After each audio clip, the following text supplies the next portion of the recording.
On the season following their 38-14 victory over Indiana in Bloomington. And Coach Schembechler, the word was early in the week, you told the team we have to get off and get going early. Start fast. They certainly got it started in a hurry. Well, we hadn't done that this year. You know, we'd always started off slowly, made mistakes, ended up going in at halftime with trailing or just a slight lead. And so our cry for this week was start fast. Why was it important to you against Indiana to get going early? Because you're playing on the road. You're playing against a team that feels they have a chance for an upset. You have to take over that stadium and make sure that they understand from the very beginning that you're in here to win the game. And when you start fast, it takes them right out of the game quickly. Well, there's no question your opening series, your offense was dominant, and you let them know early that we're here to play, right, especially on the ground. Well, we got field position early, Jim. After we kicked to them and stopped them, and they punted us, we had good field position. Jamie Morris broke a play up the middle here for good yardage. And but that was key, having field position, making a big play right there, and then Gerald White breaks out up the middle here for a good gain. We're down in there close, ready to score. And you went over the middle throughout the entire first drive. Was that planned? Right. We were going to run on them some, and we wanted to improve our rushing game in this ball game, and decided we were going to run more, although we got 300 yards passing. Had to be pleased with the defense. Came up with big plays against a team that averaged somewhere in the neighborhood of 400 yards offense. Right. They had moved the ball almost everyone they played, and very well. But we got a key turnover here. Came back again. Jim throws over here to Jokic down to the 20-yard line. So we're down in there ready to score. 3rd and 2, the option play. Jim comes out here and showed great unselfishness there. Should have run in himself. Would you have rather had him run in himself? I mentioned something to him about I would appreciate it if he'd run it in himself. But that's one of those things. Under pressure here. The quarterback throws the ball. Garland Rivers intercepts for Michigan. Second turnover, and that's we're ready to roll again. This time, Jim bootlegs out there and gets under some pressure here. Scrambles, throws the ball out here to Gerald White. Did a good job of moving around and throwing the ball and getting us out of trouble. Screen pass over here to Jamie Morris. Goes down the left sideline here for a good gain. We're down in and around the 15-yard line again, leading 14-0. And on a give to Bob Perriman, our big fullback, he blasted in to make it 21-0. That was out of the wishbone with 2 split receivers, and they didn't go to any goal line, so that play was in there all day. That's right. When you split out there, you can run or pass, see, so you can't go into a goal line defense because they'll end up throwing the ball.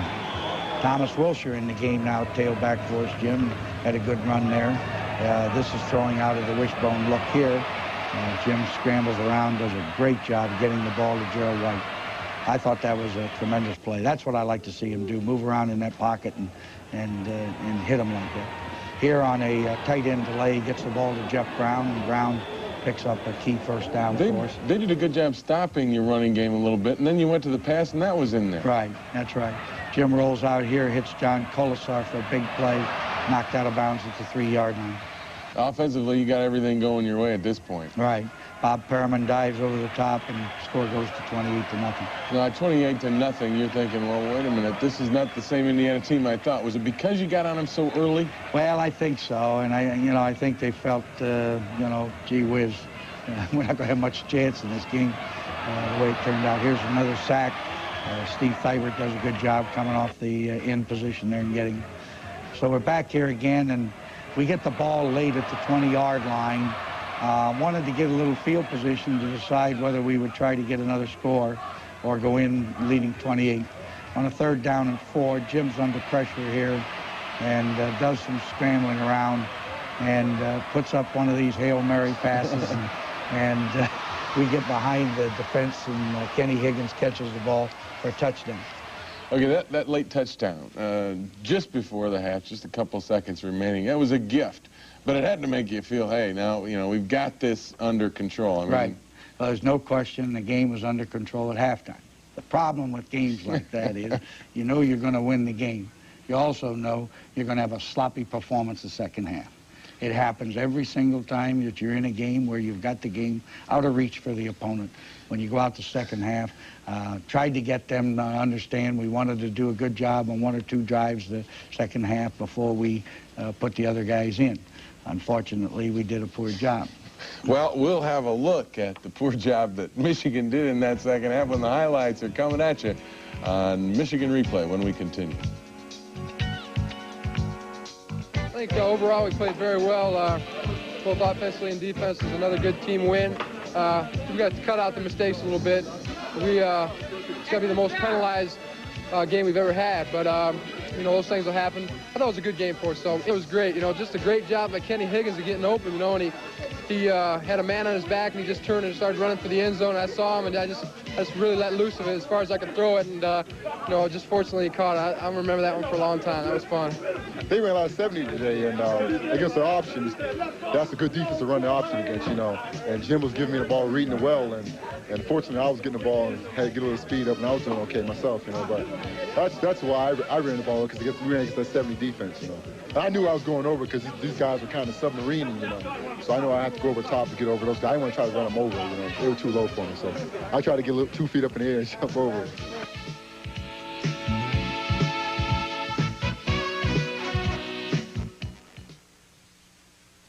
These are the handles. Flying around and making big plays that first half. We're getting pretty good pressure, making them throw, you know, places he wanted, and that one with Garland when he intercepted that one. It was 2 deep coverage, and the quarterback, it was a lot of pressure on him, and I jammed the guy, and I just sit and waited for the ball, and he just threw it, and I was there. You got to take one game at a time. Like the coaches always tell us, the next game is your most important game, and that's the kind of approach we got to take it.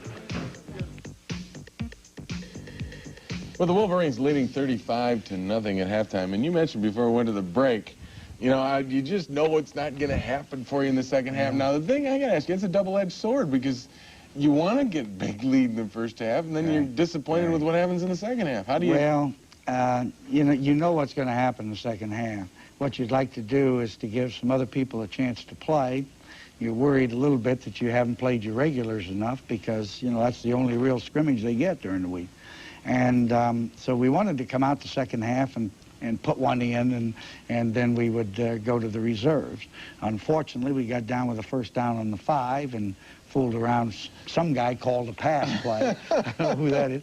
We end up way back there and have to end up coming back to the 10 and attempting a field goal and missing it. But opening the second half, you had to be pleased with the way things were going, because the offense did come out and looked as though they were rolling along real well in their first possession. Yeah, they moved the ball extremely well. As a matter of fact, we had 2 excellent drives to start the second half. We missed one field goal and then made the next one. Here's Jim throwing to Higgins over here for a first down on a 3rd down situation. Comes back, gives the ball to White. White finds a hole and bangs up there for good yardage. And we're mixing the run and the pass and doing a pretty good job. Here's a bootleg play. Jim goes back and had Jeff Brown wide open. I wish he could have kept the ball up a little bit, because he could have run with it rather than fall down there. But he was wide open, and he made sure he got it in there. Here, after we got sacked on there, we threw a screen to Gerald White for a big play that took us down to the 10, and we were forced to go for the field goal and missed it. Now, you get into a tight ball game and you start missing those chip shots, and you're going to end up losing the game. This is a 3rd and 24 situation. They get sacked. Andy Moeller comes through and sacks him, and so our defense is playing extremely well here in the 3rd period. We get the ball back quickly, and Jim goes right to work. Gets Bob Perriman out in the flat. Better than 300 yards passing again. You're just getting to be one of those wild coaches that throw it all over the ballpark. That's right, Jim. And I don't mind that at all, as long as we get 200 yards rushing. Here it throws to John Colasar on the sideline. It's the ability to mix it up that I think gives you an offense that's going to move and score.